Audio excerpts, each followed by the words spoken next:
Sainte, vendredi saint, week-end de Pâques, c'est ce qui justifie notre présence ici à la cathédrale Notre-Dame des Victoires de Dakar.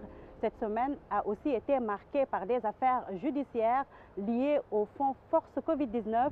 Le résumé de l'actualité de la semaine 7 sur 5. Bienvenue. Nous démarrons par cette bonne nouvelle pour le monde rural. Une enveloppe de 130 milliards de francs CFA sera dégagée par l'État du Sénégal pour soutenir la campagne agricole 2025-2026, a annoncé mardi le Premier ministre Ousmane Sonko. Il présidait un conseil interministériel consacré à la campagne de production agricole. Le chef du gouvernement a également assuré qu'un accent particulier sera mis sur l'amélioration de l'accessibilité des intrants agricoles. Au cours de cette réunion interministérielle, 32 mesures ont été prises pour un bon déroulement de la campagne agricole 2025-2026. À noter également que cette semaine, le chef du gouvernement a fait face aux députés de la 15e législature pour répondre aux questions d'actualité, séance boycottée par l'opposition parlementaire.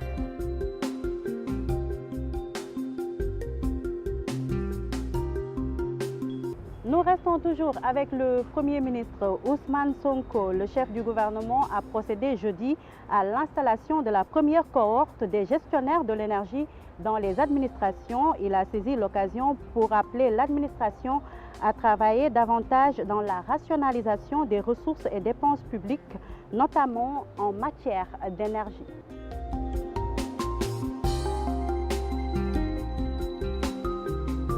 La chaîne parlementaire répond, selon El Malik Ndiaye, à un souhait de rapprocher un peu plus les populations de l'institution parlementaire. Le président de l'Assemblée nationale s'exprimait au cours d'un séminaire sur le projet de création d'une chaîne de télévision parlementaire qui a réuni mercredi des députés, des acteurs de l'audiovisuel et de la société civile.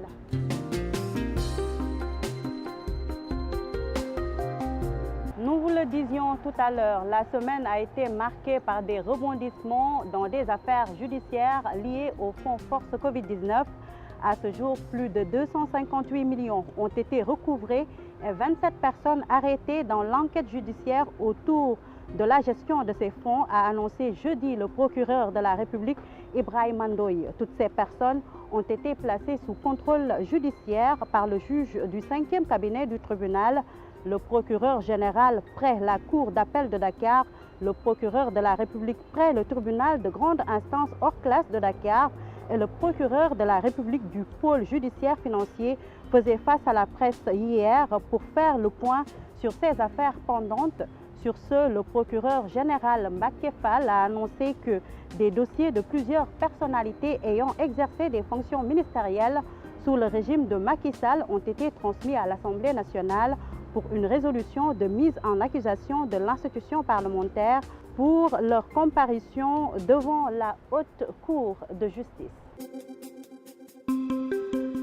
Nous changeons de registre pour nous intéresser à l'économie. La compagnie pétrolière BP a annoncé avoir achevé le chargement de la première cargaison de gaz naturel liquéfié de Grand Tortue Ahmeyim GTA, le champ qu'elle exploite sur la frontière maritime sénégalo-mauritanienne. Cette première cargaison confirmera le Sénégal et la Mauritanie comme pays exportateur de GNL, a souligné la compagnie BP, qui a ajouté que cette cargaison a été transférée à un transporteur à partir du navire de GNL où le gaz naturel avait été refroidi, liquéfié et stocké.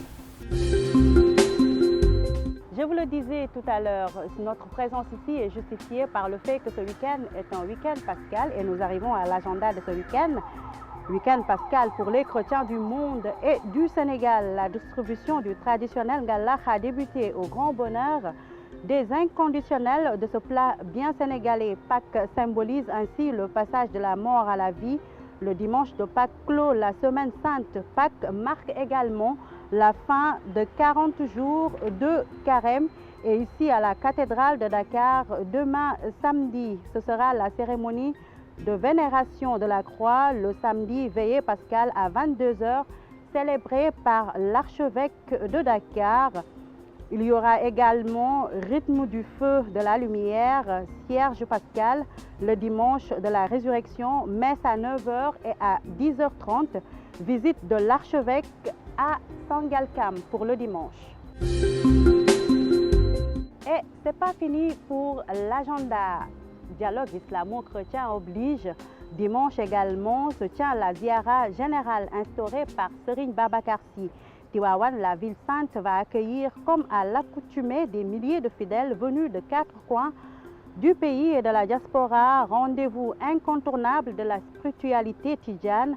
Elle constitue un moment fort de communion, de recueillement et de renforcement des liens spirituels entre les disciples et leurs guides.